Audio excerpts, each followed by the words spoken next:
In this video, I am going to explain you the first chapter of your book Vistas. The title is The Third Level.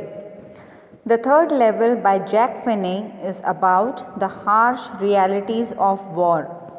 War has irreversible consequences, thus leaving people in a state of insecurity.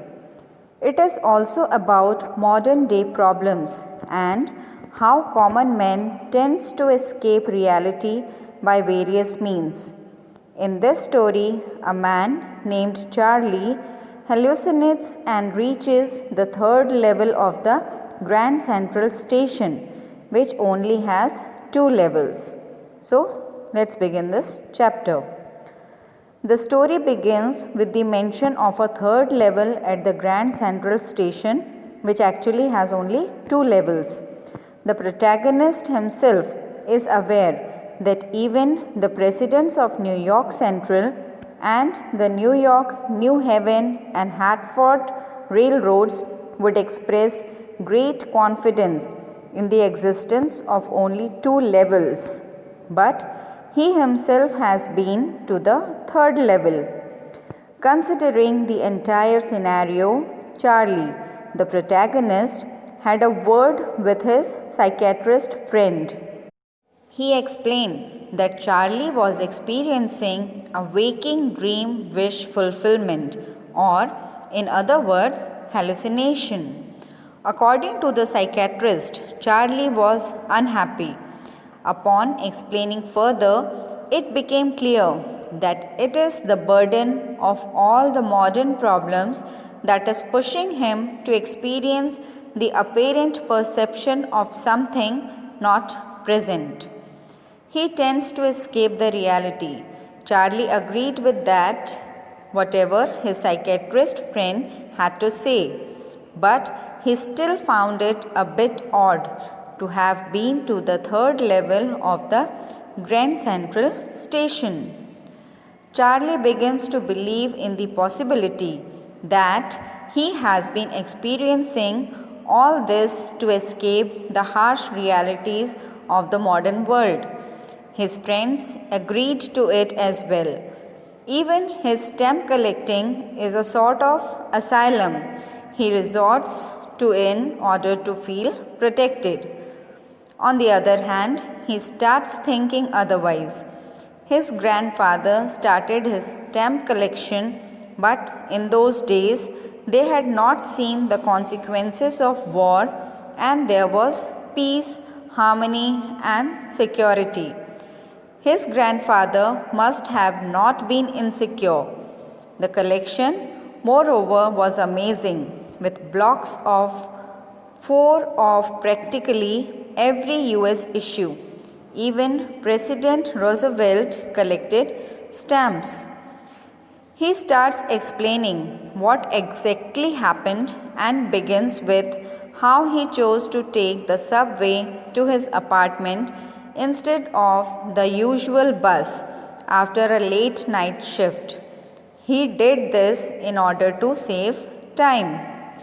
He describes himself as an ordinary man of 31, dressed in a tan gabardine suit and a straw hat with a fancy band. It was so ordinary that he could see other similar men at the station. He explains how he was in his normal state of mind, not wanting to escape from anywhere. All he wanted was to be with his wife Luisa at that hour. He still doesn't understand why this happened with him. Charlie comes to the part of the incident where he entered the Grand Central from Vanderbilt Avenue and took the stairs to the first level where one boarded trains like the 20th century. Then he went down another floor to reach the second level, from where the suburban trains leave. From there, he entered an arched doorway and got lost. It was nothing unusual for him because even if he had come to that station 1,000 times, there were occasions he bumped into new corridors and doorways.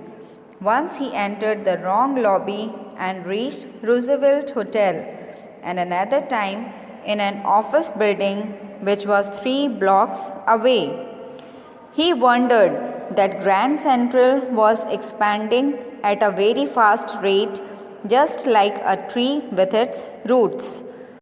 It's not a big deal that they even have a secret tunnel under the city to the Times Square or maybe the Central Park. He feels it might be because Grand Central is a place of exit for innumerable people. He also managed to escape reality because of the same reason, although he never shared it with his psychiatrist. The unusual corridor he had entered into began angling left and slanting downward, which he felt odd about, but nevertheless he kept on walking. There was no one except him, and the voice of his feet echoed. He finally heard the sound of people talking from a distance. Then he took a left and walked down the stairs again, only to reach the 3rd level of the Grand Central. He thought he had somehow made his way back to the 2nd level, but as he noticed, the room was smaller. There were fewer ticket windows and train gates, and the information booth in the center was wood and old looking. The man in the booth was also different, and the station was dim lit, for there were open flame gas lights. Charlie could see brass spittoons everywhere when suddenly a glimpse of light caught his eye, and he saw a man pulling his gold watch from the vest. He was dressed in an old-fashioned style. Suddenly, he noticed that everyone was dressed like the 19th century. It was basically the time before deadly wars. So many beards and fancy mustaches all around. Something that the protagonist had never seen before. He even saw a very small Currier and Ives locomotive, which made him sure about which time he is in. To validate his suspicion, he went over to the newspaper boy who was selling The World, a newspaper which was discontinued years ago. There were some headlines about the then President Cleveland. The date on the front page was also June 11, 1894. He was now sure. Immediately he went to the ticket window to get the tickets for Galesburg, Illinois, for him and his wife. It was a wonderful town with a lot of greenery. He was well aware that from here one could buy tickets that would take them anywhere in the United States. He describes how things were in 1894 before the 2 world wars took place. Evenings were twice as long as they are now, and men and women living in peace and serenity. As the clerk calculated the fare, he looked at Charlie's fancy hat band. Charlie just had enough for one-sided journey. Just as he took out the money, the clerk informed that this is not the acceptable legal tender, and by any chance, if he tried to be smart, he won't be able to get away with it. He glanced at his cash drawer and realized that currency used back then was different and almost double the size. He ran out because he didn't want to go to jail. The day ended after he came out. The next day, he went to withdraw his entire savings and got them converted into old money by paying some amount of premium.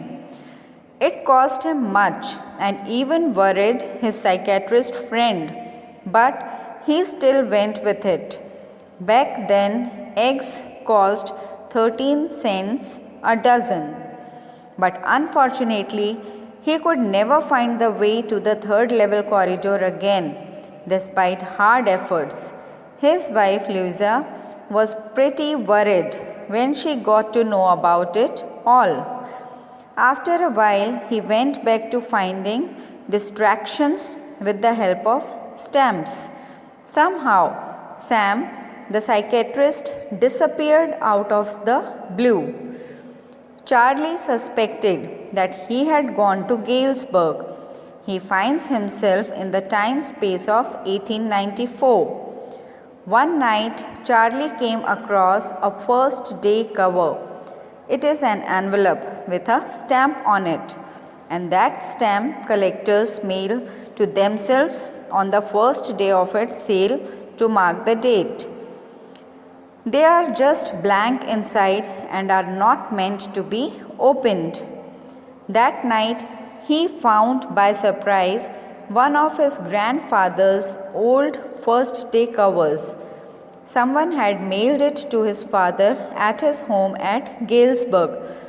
As he saw from the address on the envelope, the postmark showed that it had been there since July 18, 1894.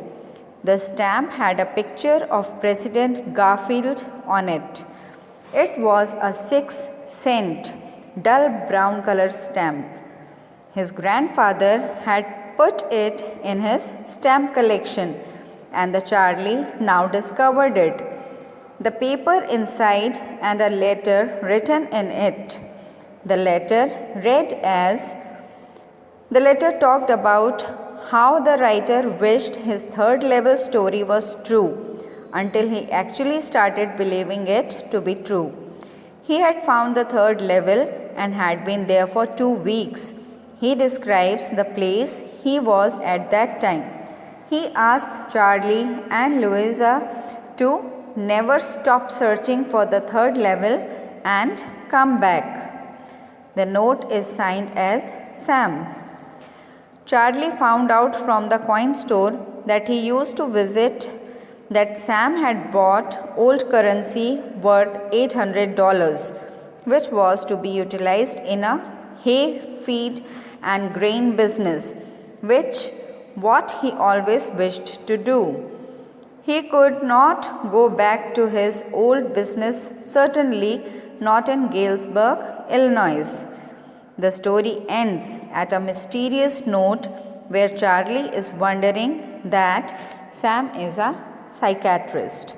So this is all about the third level.